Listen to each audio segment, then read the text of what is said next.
Hiya, good morning. Oh my goodness, I just want to say thank you so much to everybody who has asked where I am and if I'm okay, and I really appreciate it.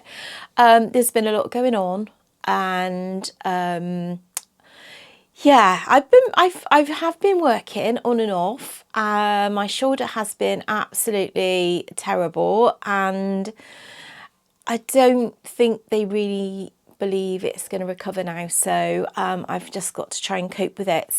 But I actually broke my tooth, and having to have that repaired, I was like 3 weeks. I've been 3 weeks with literally no sleep, probably an hour, because I can't get comfortable on my shoulder. But I'm trying to sort of get through things, but I've looked absolutely dreadful and I can't stop yawning. Sorry. Here we go. Until I'm back. I'll try not to yawn. Anyway, still smiling. Not going to let it get to me. Just have to get round things, through things and things like that. So I have done some filming, but I just haven't had a chance to put it together in a video. So I had a jumper which was from a man who was deceased, actually, and I was asked to put a picture on it that represented him and his name, and it was to do with a club, and it was to be used as a memorial piece moving forward, so that everybody who won a certain tournament, their names could be added and embroidered on it. And it was like, oh my goodness, this is a one-off piece. They want to move forward in history with it, and I wouldn't normally take it on. I wouldn't normally do it. I don't know who would do it. It was a fine rib, cable rib knit jumper,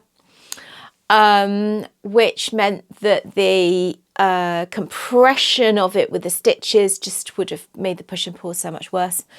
And it was quite fine, so it was like working with a very fine jersey type, and it was a lot of dense stitching. So I bought a looky likey off Amazon, and I did lots of test embroidery on it, and it took me a long time because I didn't want to rush it. Unfortunately, there was no rush for it because I do like to be able to work my way through things, and they also wanted round the neck to follow the actual shape of the neck with some wording, so that was a challenge as well. There was lots and lots of challenges I needed to overcome. So the kind of things I do are not normal kind of requests. However, it does worry me because it couldn't be replaced. If I'd messed it up, it was a one-off. It was just one of a kind.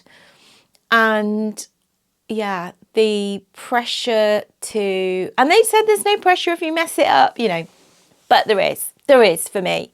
I don't want to mess it up. And I've got a video of embroidering this and how I went about it, and I'll put the video here. So this has to be the most scariest project I've done. It's a commemorative jumper, and it's got lots of words on it with the person's name and the date, and basically it's a cable rib, and they want it embroidered, not to wear, but it's going to go on a wall, and it's going to be a sporting event that's going to actually then have names put underneath of it. So I've got to do a panel of knockdown stitches so that it can be hand embroidered, I think, moving forwards. But the most scariest project, because this is somebody's jumper who's passed. He wore it sporting with his, in his chosen career, and you don't get a second chance to get it right. I did 3 dachshunds, and I really enjoyed doing that. It's for an influencer on TikTok, at Breaker Scott, and there's loads of false ones for him. Go with the one with 130,000 followers. Hold on a minute, I'll show you. Oh, sorry, the dogs have just got it about them today. There's workmen up the road. So I did a test one, and this is the test one. And I think the Dachshunds came out really, oh, they are, you can see, really, really well. I was really, really pleased, but it took a long, long time. I had actually originally done the Dachshunds all the same size, although one of them, which is the male, was a lot larger. Ooh, if I knocked over, is a lot larger. So I felt it only right that actually he should be a little bit bigger. I think it actually did come out really well. So from the ones I did with the 3 all the same size, I decided on that one. And that is actually just a spare one now that I shall probably wear. Because it was obviously just something I'd sent to an influencer, and he absolutely loved it, and he did a lovely tribute video and thanked me. And I've got a few other things for him as well, because he just loves his dogs, and he does a lot of good and making people smile and laugh, and he's a bit out there and a bit risky sometimes with the things he says, but you know, it makes you smile sometimes, and sometimes you just need to be made happy, don't you? And I appreciate that when people try and do those things. So I did that for him. And then I've got another piece I've been asked to do. And again, supplying their own garment. And I stitched this out on a looky-likey type fabric. Now, it wasn't identical fabric, but it is a very, very thin jersey. And there are all sorts of hurdles when you stitch on a thin jersey. And a lot of the time you're going to want tear away or a wash away or something like that as a back in, because you want to keep the stretch and you don't want a permanent stabilizer. However, my always go to is a permanent stabilizer. I actually find at the moment my tear away is popping things out my hoop, no matter what I do. My hoops do not like it. I'm not using magnetic hoops, that's probably why. And the manual hoops, no matter how tight you tighten them or whatever, it just pops out. I think it's got some kind of like silicone on it that's slidey, so there's no grip. So I might try a different tear away, but I'm not enjoying it. I think I'll probably use poly mesh. Right, okay, so this is the garment that I've got to embroider. So that's the logo they want there. I'm going to try and put it in line with kind of that logo there. And obviously he supplies these garment and 3 to do, and it's very stretchy and very thin and flimsy. And I'm seeing a lot come up on Facebook of people saying I've embroidered this and it's all puckered like this, and I'm like, okay. And he wants one on the arm there. And so I can get the Happy Japan hoop in the top part of that. It's got a nice wide shoulder, so that's really good. So that's going to be what we're going to set up next. I'm going to test embroider those logos on, because I've played around with them a bit. I'm going to do another stitch out just to make sure I'm happy with it, make sure the tension looks great. And then we're going to hoop this up and we're going to start embroidering it. Oh my goodness. And just fingers crossed, let's hope it's all going to work out okay. I don't know, never done this before on this. And I've kind of deleted it, and I do that when it's somebody else's garment and they're not in a huge rush, but I know I need to crack on and do it. But the concern is you're going to mess it up, you know, and I don't want to do that on somebody else's garment, because the one thing in the garment industry, you trash things. I mean, things just, you know, it's just, you go through stuff sometimes and you can't help it. So somebody gives you the garment, they don't realise that as well. Anyway, fingers crossed that's not going to happen. So basically what I've done is I've used a smaller hoop. Hopefully this is going to be okay. I've gone down the centre crease of the arm. I always stitch out the logo, okay, and I fold it in half between there and there, and I find the middle spot, and I do the same there, and I find the middle. So then I've got a centre point. I put it where that's where it needs to be. I put it down the centre crease because it follows that line down. And then I put this on. It's got a dot there in chalk.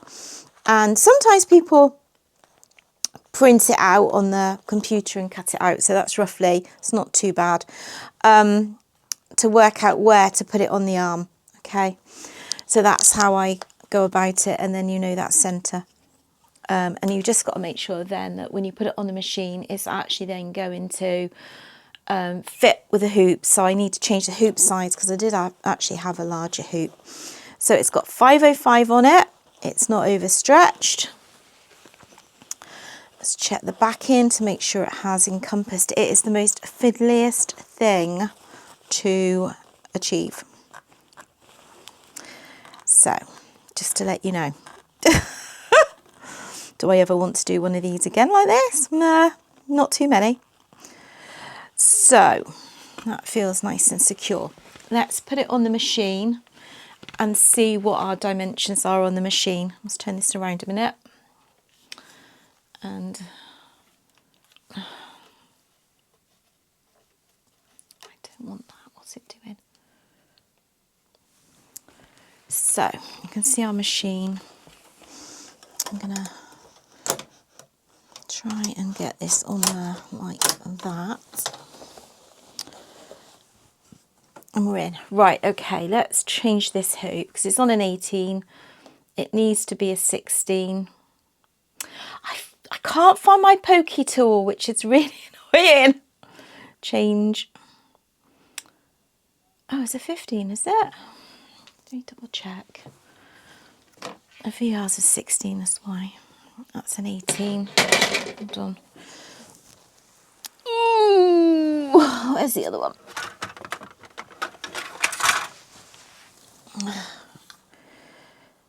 Oh, it's 15. Okay, it's 15. No, that one. 15. Back. Okay, it should be fine. Should be fine. Can you see on there? Okay. So what we're going to do is a trace. Let me just check all the way around this to make sure this is got nothing under it. Oh gosh, that's tight. Oh gosh. We're on a wing and a prayer. What's coming under there? Let's see what's backing down under. As long as it's going underneath and not anywhere else, we should be fine.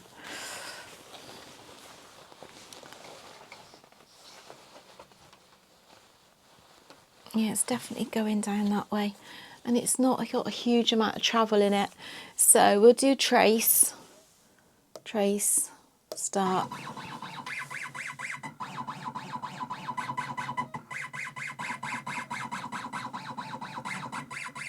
Yeah, that looks fine. That looks fine. I'll show you on the fabric because you can't see. Oh, it's going to go dark. Why is it on ISO auto?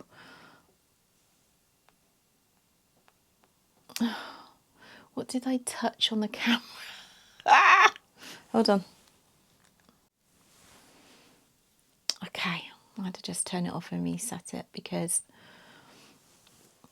So, yeah, so you can see the cross, it's gone around, it said it's clear, so that's fine.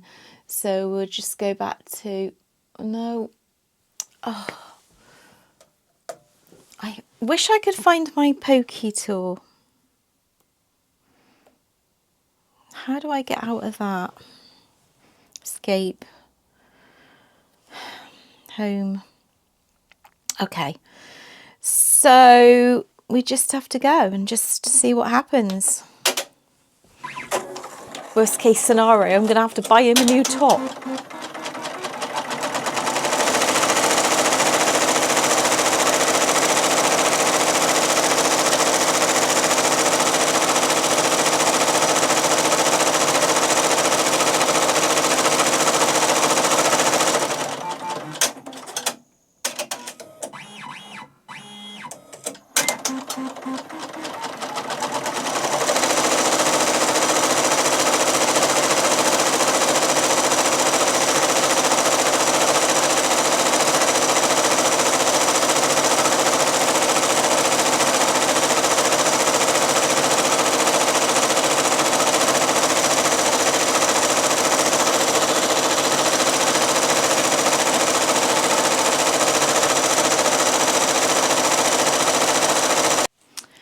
So we've got one shoulder done and we've got 2 more to do. So better get moving on the other ones, and then hopefully I'll show you a finished one. Right, I'm also going to show you, I haven't got much battery left on here, so I'm going to show you what I do with this. So I want it to come halfway, so I take the halfway measurement of the wings and I measure across, and I make sure the air bubble is, well, it's not going to be, it's going to be there.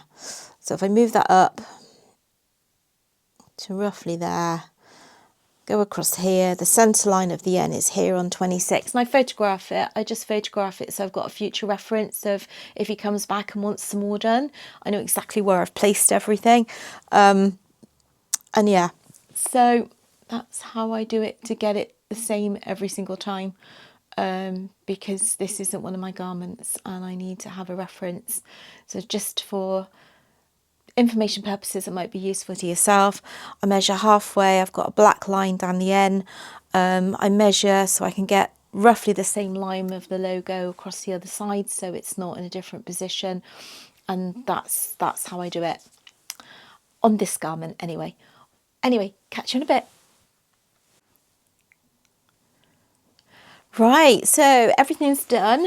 Just to show you, got the logo on the front, it's straight, there's no puckers, and the same with the sleeve, it's gone really well. And for something that could be completely and utterly disastrous on such a stretchy fabric, it's just perfect. So that's permanent stabilizer with 505 spray. We did try this on the gentleman that wears it, and he had enough room to have a permanent stabilizer, and the 505 spray will obviously stop the puckering as much. Making sure the design isn't too tight is really good as well.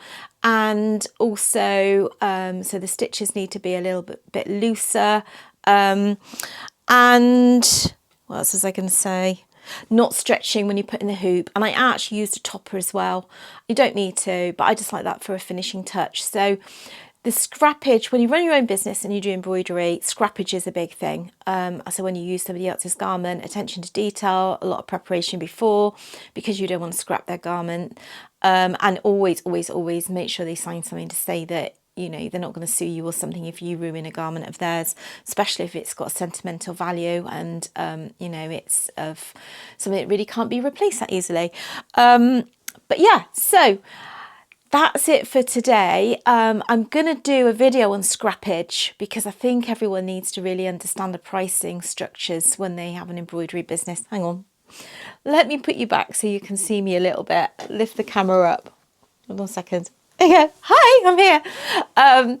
Yeah, because scrappage is a massive thing, especially when you're starting out, and machines, yeah, they go wrong, you know, things happen, and you need to build all that into your costings and pricings and what you need to do and how you need to source your garments. So I'm going to be doing another video on that one. Perhaps the next one would be a good one to do, that one, and what to do and how to keep your garments if you can't unpick them. Anyway, have a fabulous weekend. I hope this has been useful. Sorry I haven't done one in ages, but I have been quite busy for me, and I've had my shoulder to contend with, but we're moving forward positively no matter what happens. So take care, everybody. And if you love, subscribe and share for me, please. Brilliant. Thanks. Bye.